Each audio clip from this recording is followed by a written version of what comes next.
Right now, let's go to our great guest, Jovan Buha, covers the Lakers. He's an NBA reporter. He's great. Let's bring him in. All right, listen, man, I don't want to be blame the referee guy. I think I've said that like 5 times in the first 20 minutes of the show. But they were an abomination last night. And when Redick's talking about it, SGA's getting asked about it. You got memes flying. You know, Jovan, that Adam Silver doesn't want the marquee franchise Lakers going against the defending champs, and the story after both games is flopping and reffing. I'm surprised that it took this long for it to hit the fever pitch that it's been at after game 2. It's just the way that OKC is officiated, right? And I think you got to credit them for playing the way that they play. I think they have figured out some just how to kind of game the system a little bit on both sides of the ball, where offensively, Shea's obviously getting to the free throw line a lot, got to the free throw line 9 times last night. They took 5 more free throws than the Lakers.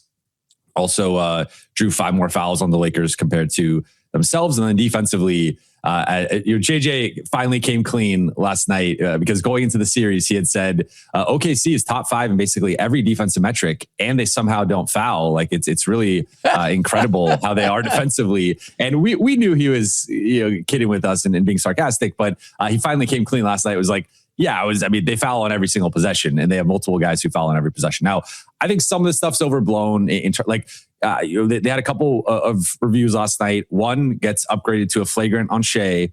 One gets overturned from an offensive foul to a defensive foul on Chet. So from the Lakers side, I think you just want those calls to be made in the moment and not have to be going into a review situation. And then it really boiled over with Austin Reeves, right? And Austin Reeves, after the game, said that he was jockeying for position on a jump ball, and he didn't like the way that the ref yelled in his face. And that led to him going after the ref after the game. And we saw a viral clip where he said some things we can't repeat. So it really boiled over. But I want to be clear here. The Lakers did not lose either of these first couple games due to the refs. Like if it was a 2-point game, 4-point game, whatever, late, and some call went against them, and you could point to that, okay, that's a different story. But there's just been a war of attrition. OKC's depth has overwhelmed them. They've done a great job against Shea, and they've still lost the first couple games. So LA's in a tough spot right now. Yeah, the Lakers starters have outscored the Thunder starters. I mean, the first halves have been a wash, basically. And then the final score makes it look like a blowout just because the Thunder have a greater bench. I just have to ask a positive OKC comment. How the hell did they steal Jared McCain? It looks like they got him for the 17th pick and 3 second-rounders. I mean, that guy doesn't miss threes. If he's taking shots, they're going in. I mean, that's why Sam Presti's the best in the business. Like he's just the depth. Like it's crazy. Like watching it, because at first I saw the game on rotation. I was like, they're playing 11 guys. Like, but you just see they're constantly shuffling guys in every 3-4 minutes, and there's always 1 or 2 fresh guys on the floor, and it allows them to play harder, play defense better, get out in transition, push the ball, and they're just a machine. Let me ask about this Chet Holmgren stuff. We saw, total flop, very obvious. Chet was like a likable guy. SGA was a great story. He brought the mid-range back. Everybody loved SGA. Then the free throw merchant stuff started last year. Some people poo-pooed it, but now, we got Mike Brown going in against OKC. Oh, man, these guys are floppers and fouls. And then we got Chris Finch dropping bombs all the time. Redick. How many coaches do we need for Adam Silver to be like, all right, guys, we gotta like actually focus on this as an issue? Because it went from being a great story, the small market team, champions, loaded roster, to, these guys are unwatchable. I'm sure you text fans and people around the league. People don't like this. No.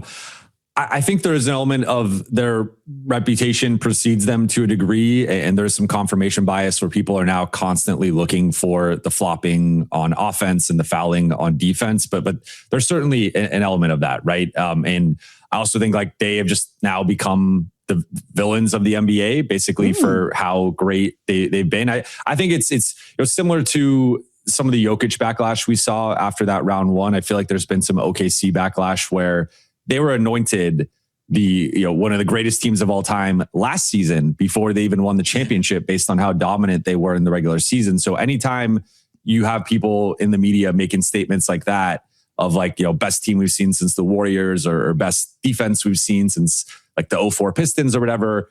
I think those things start to carry weight with fans in a negative way. And they want to see that group underachieve, kind of going back to like the Heatles, right? It was not 5, not 6, not 7. And so when you're setting those expectations and you're already anointed at a certain level, I think naturally people want to see that fail. So I think there's been an element of that with OKC, but certainly I think they can do without some of the flopping stuff. I do think that is a real issue. We haven't even mentioned like Lou Dort and some of his stuff with the leg kicks. And I think he's the heir apparent to Bruce Bowen back in the day with San Antonio, and just some of his stuff with the flailing that would result in guys getting injured or flagrants or whatnot. So yeah, I mean, I think that there's an element of like, I love how they play defense. I like them playing defense is a thing of beauty. They are a special defense, and Shea's obviously a special offensive player, but like it is gone a little bit too far here, and I understand why there's been some backlash. So one more, I'm sure you saw it on Instagram, this Alex Caruso LeBron exchange at the foul line. LeBron was not, those guys were boys. LeBron seemingly loves Caruso, remember? And all of a sudden at the foul line, LeBron's like, I guess Caruso said something like soft, and LeBron started F-bombing him, and Caruso kind of came back with like, it got a little ugly. I feel like this carryover, this is not going to go away, right? The people, all of a sudden, they used to love Caruso, like underdog, white guy, great defender, dunker. And now like Chet Holmgren flopping, SGA, everything. I think villain is the right word you used.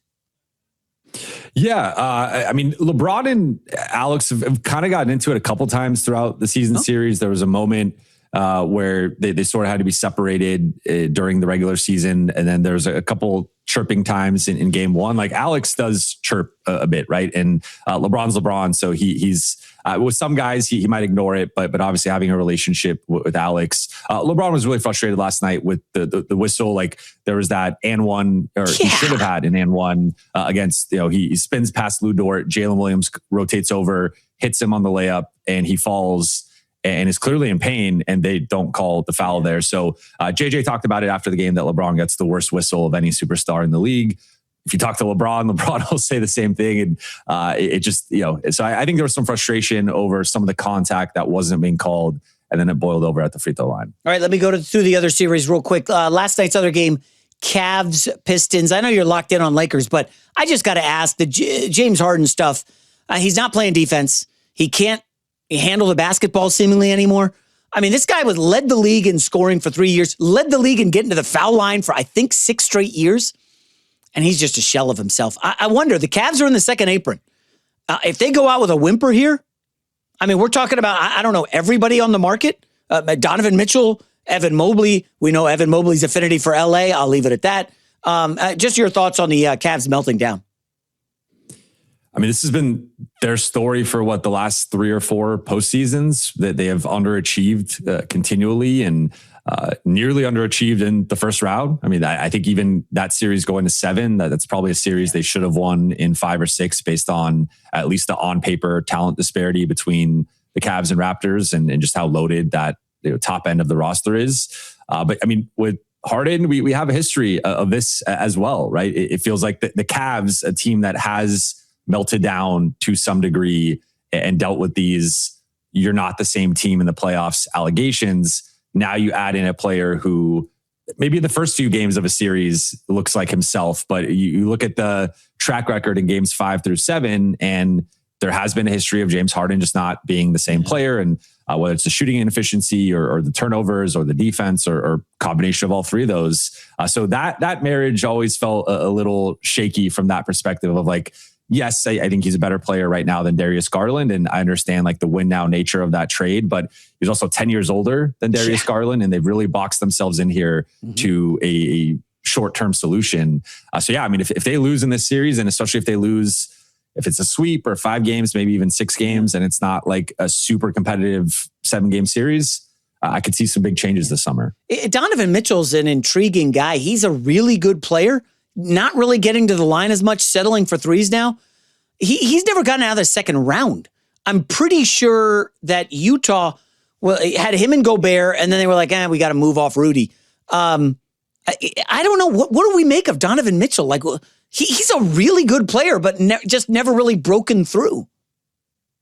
I think he's a great player, but he just has not broken through, and he has not caught necessarily the same flack as some other players for some of their playoff team struggles, right? Like I think Embiid, for example, has gotten a ton of flack, and he's obviously in a different class as a former MVP and a guy who at one point we were talking about as potentially the best player in the league. So I don't think Mitchell's ever been quite to that level of, he's been more like back end MVP ballot, somewhere in like the 7 to 10 range at his peak in terms of where you'd put him in the league. But yeah, I mean, there's just, he also has a track record now, if you go back to Utah or Cleveland, of not making the conference finals and losing several series as the higher seed and losing those series in disappointing fashion. I think there is something to, there's kind of a limitation to just having a small guard as your best player. The Knicks are going to test that in the rest of the playoffs. Yep. And they have enough size and athleticism and defense to potentially offset that. But I think we have seen through most of NBA history, like with a few exceptions, Isaiah Thomas, Steph Curry, and they had plenty of weapons and size and athleticism around them. It is tough to have a small, sub 6'4" guard be your best player. Yeah. Real quick on Cade Cunningham. So I know you watch the NCAA tournament. Oftentimes, like a 1 or 2 seed will struggle badly in an early game, barely survive, and that kind of is jet fuel for them to make a run to the Final Four. I wonder if Detroit being down 3-1, getting lucky in that game 6 where Orlando misses 23 straight shots, maybe that was what Detroit needed. Does like, hey, that's our stay of execution. It looks like they're probably going to win this series. Now OG Anunoby's banged up. Joel Embiid, we'll see if he plays tonight. Maybe the stars are aligning for Detroit to make a miraculous run to the finals. Is that too much? No, I mean, they were the 1 seed in the regular season. They won 60 games. They had, or have a coach of the year candidate in JB Bickerstaff. They have a guy who got MVP votes in Cade Cunningham. And so, no, like I think they're right where they should be. Obviously, they took maybe a longer path to getting out of the first round than we anticipated. Although I think part of that was a matchup thing where Orlando was maybe the worst possible matchup for Detroit in terms of just the size, the athleticism, the physicality. Like that's been a big point of leverage for Detroit on both sides of the ball, and they just didn't have the same physical advantages against Orlando as we saw in that first round. But they've won 5 in a row, as you were pointing out earlier. Cade's been playing amazing basketball. He's looked like a top 5 player in the playoffs, and I think that's definitely within the realm of possibility. I'd probably give the Knicks, especially if OG Anunoby can return, the slight edge over Detroit. But if you look at the regular season, Detroit went 3-0 against them and won all 3 games by double figures. I mean, and Jalen Brunson played in all 3. Yeah. Knicks did beat them last year to the playoffs, but the Knicks beat them. But I mean, that was a competitive series that people thought the Knicks would likely win in like 4 or 5, and I think it went to 6. Yep. So we'll see. I mean, I would, to be clear, I would favor New York. I think New York right now has looked like the best team in the East. And especially if they can get OG Anunoby back for the conference finals, but and that's obviously assuming they advance. But I think that would be a really fun series. Like right now, the East playoffs have a couple 7-game series, but they've been these weird where like it's a lot of blowouts or just not like the highest level basketball necessarily, or most entertaining basketball, rather, I should say. I think we'll see that in the conference finals between Detroit and New York. It's weird. Regular season, Detroit really good, but I mean, I remember the Nuggets closing the season. Didn't they win like 15 straight? The Lakers went 15-2 in March. I know they had injuries, but it's weird. The regular season, I just don't know how much value there is. I mean, hell, the Spurs spanked the Thunder in the regular season, owned them, I think 4-1. And it's like, everybody still says, oh, it's the Thunder. The Thunder are going to win. I'm curious, what have you seen from the Spurs in the first 2 games? They lose kind of get blown out in the fourth quarter and lose at home, and then destroy the Wolves, who had one in their pocket. So 1-1 tonight, game 3. I think this is the series, actually. I think the Spurs get them tonight. Your thoughts? I mean, they punked them, according to Wolves coach Chris Finch, and Ant kind of had a laugh at that statement. I think the Spurs, like we knew at some point the Spurs were going to be tested with some adversity. You rarely see a team in their first playoff run together just have no choppy waters along the ride, right? And I think they had a little bit of that in the first couple games against Portland, and obviously with Wemby going down, but they came out of that series fine, and I thought they looked like a much stronger team at the end of that series compared to the beginning. And I thought it was a heck of a response from them after getting punched in the mouth and having Minnesota control most of that game one.